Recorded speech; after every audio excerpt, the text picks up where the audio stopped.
Banner வைக்கிறது இதெல்லாம் வைக்கிறது ஏதோ கடுமையான நிபந்தனைகள் தான் காவல்துறை கொடுக்குறாங்க.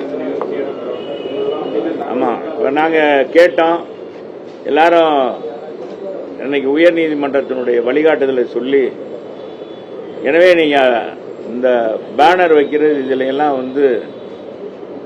மாநகராட்சி அனுமதியும், ஏன்னா மதுரை மாநகர் 4 தொகுதியும் மாநகராட்சிக்குள் வருவதனால் அனுமதி பெற்று எங்களுக்கு அது கொடுக்க வேண்டும் அப்படின்னு சொல்லியிருக்கிறாங்க. அது குறித்து எங்க மாவட்ட நிர்வாகிகிட்ட பேசி அதுக்கான உரிய தீர்வு காண்பதற்கு நடவடிக்கை.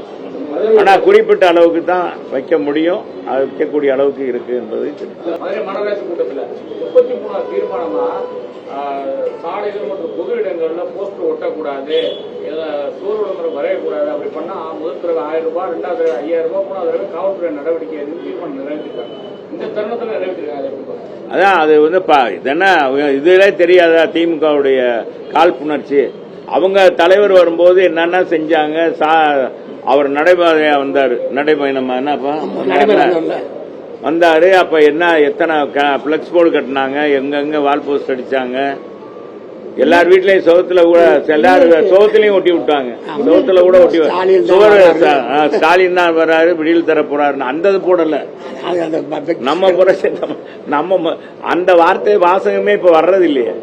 ஸ்டாலின் தான் வர்றாரு, விடியல் தர போறான்ற அந்த வாசகமே இப்ப கண்ணிலே காமிக்கிற. அந்த பாட்டே எடுத்து போட சொல்லிட்டாங்க போல. ஏன்னா இப்படி இருட்டா தானே இருக்கு, அதனால அவங்களுக்கே தெரியும் இது. ஏன்னா இந்த மாநகராட்சியில தீர்மானம் கொண்டு வருவது என்பது வேடிக்கையான வினோதமான ஒன்று. ஊழல் நிறைந்த மாநகராட்சி, உலகமே காரி துப்புகிறது. மதுரை மாநகராட்சி ஒரு தூய்மையான மாநகராட்சியாக எங்க ஆட்சி காலத்தில் இருந்தது.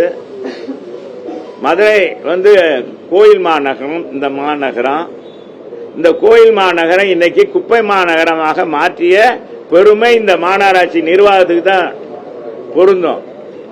வரலாறு காணாத அளவுக்கு 5 மாநகராட்சியில் இருக்கிற 5 மண்டல தலைவரும் இன்னைக்கு ராஜினாமா பண்ணியிருக்காங்க. எதுக்காக? பணி சுமை காரணமாவா? ஊழல் பண்ணாங்கன்ற அடிப்படையில தான் அவங்க கட்சியில இருந்து நடவடிக்கை எடுத்திருக்காங்க. 2 நிலைக்குழு தலைவர், 17 பேர் கைது செய்யப்பட்டிருக்காங்க. சுதந்திர போராட்ட தியாகிகளா? மக்களுடைய வரிப்பணத்தை கொள்ளையடித்தவர்கள் இவர்களுக்கு பங்கு இருக்கு என்று சொல்லி கூடுதலாக மேயர் உடைய கணவரே கைது செய்யப்பட்டிருக்கிறார். மேயரே கைது செய்யப்பட்டிருக்கிறார். என்ன அர்த்தம்? இந்த திமுகவுக்கு வெக்கம், மானம், ரோசம், ஊழல் எது இந்த கொஞ்சம் கூட இல்ல. அவங்க தீர்மானம் நிறைவேற்ற. இதனாலதான் நாங்க எங்க மாநகராட்சி மாமன்ற உறுப்பினர்கள் நீ கலந்து கொள்ளல. ஒரு ஊழல் மேயரை வைத்துக் கொண்டு தீர்மானம் நிறைவேற்றுவது எவ்வளவு பொருத்தமா இருக்கும்? திருடனை வைத்துக் கொண்டே திருட்டை ஒழிப்பது எப்படி பேசுவதை போல இருக்கு, திட்டங்கள் தீட்டுவதை போல இருக்கு. எனவே அந்த இவங்க மேயரை மாற்றணும்ன்றதான் எங்களுடைய கோரிக்கை. ஏன்னா கணவர் கைது செய்யப்பட்டிருக்கார். அது முடிந்த பிறகு அவர் நிரபராதி அப்படின்னு தெரிஞ்ச பிறகு திரும்ப மேயர் ஆக்குறது எங்களுக்கு ஒன்றும் கவலை இல்லை. அப்படிப்பட்ட மாநகராட்சியில் எங்க பொதுச் செயலாளர் இதெல்லாம் சீப்பை ஒழித்துக் கொண்டா கல்யாணம் நின்ற மாதிரி இதெல்லாம் நாங்க பெருமையாக எங்க பொதுச் செயலாளர் விரும்ப மாட்டார். விளம்பரத்தை பத்தியே இல்லை, மக்களை சந்திக்கணும், மக்களுடைய எழுச்சியை பார்க்கணும், மக்களிடத்துல எடுத்து சொல்லணும் அப்படின்றதான் வர்றாங்க. ஆமா, உறுதியாக சந்திக்கிறார். 2ஆம் தேதி ஜிஆர்டி ஹோட்டல்ல இங்க இருக்கிற சேம்பர் ஆஃப் காமர்ஸ், உணவு கார்பரேஷன், உணவு உற்பத்தியாளர் சங்கம், அப்புறம் நார்த் இந்தியன்ஸ் இதுவரைக்கும் எங்கிட்ட கொடுத்துருக்காங்க. மாநகரில் இருக்கிறவங்க, அப்புறம் வேற யாருப்பா இவங்க, இது மாதிரி சங்கங்கள்லாம் கொடுத்துருக்காங்க. வியாபாரிகள், சிறு வியாபாரிகள் சங்கம் கொடுத்துருக்காங்க, சந்திக்கணும் இருக்காங்க.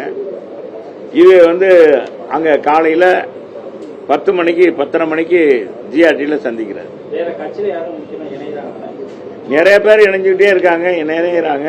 நான் சொல்றேன், பொதுச் செயலாளர் முன்னிலையில் ஆயிரக்கணக்கான பேர் சேருவாங்கன்னு எதிர்பார்க்கிறோம். எங்கிட்ட சொல்லியிருக்காங்க. எங்கிட்டையும் சேர்ந்து நாங்க அந்த பூரா அப்ப பொதுச் செயலாளர் முன்னால சேர்க்கணும்னு இருக்காங்க. சரி அப்படின்னு சொல்லியிருக்கோம். அதிமுக பொதுச் செயலாளர் எடப்பாடி பழனிசாமியை உயிரை கொடுத்தாவது நாங்க ஜெயிக்க வச்சு முதலமைச்சர் அரியணையில உட்கார வைப்போம், அது நீங்க பார்க்கதான் போறீங்கன்ற மாதிரி அண்ணாமலை சொல்லியிருக்காரு. நல்லது தானே சொல்லியிருக்கேன். அவர் உயிரெல்லாம் கொடுக்க வேண்டாம். அவர் அவங்க கட்சிக்காரங்கள தூண்டி விட்டாலே போதும். இன்னைக்கு இந்த ஆட்சியை மாற்றம் செய்யணும்னு மக்கள் துடித்துக் கொண்டிருக்கிறார்கள். அன்பு சகோதரர் அண்ணாமலை பொறுத்தளவுக்கு அவர் வேண்டுகோள் விட்டால் அவர் பேசினாலே போதுமானது. உறுதியாக பொதுச் செயலாளர் புரட்சி தமிழர் எடப்பாடியார் முதலமைச்சராக வரப்போறார்.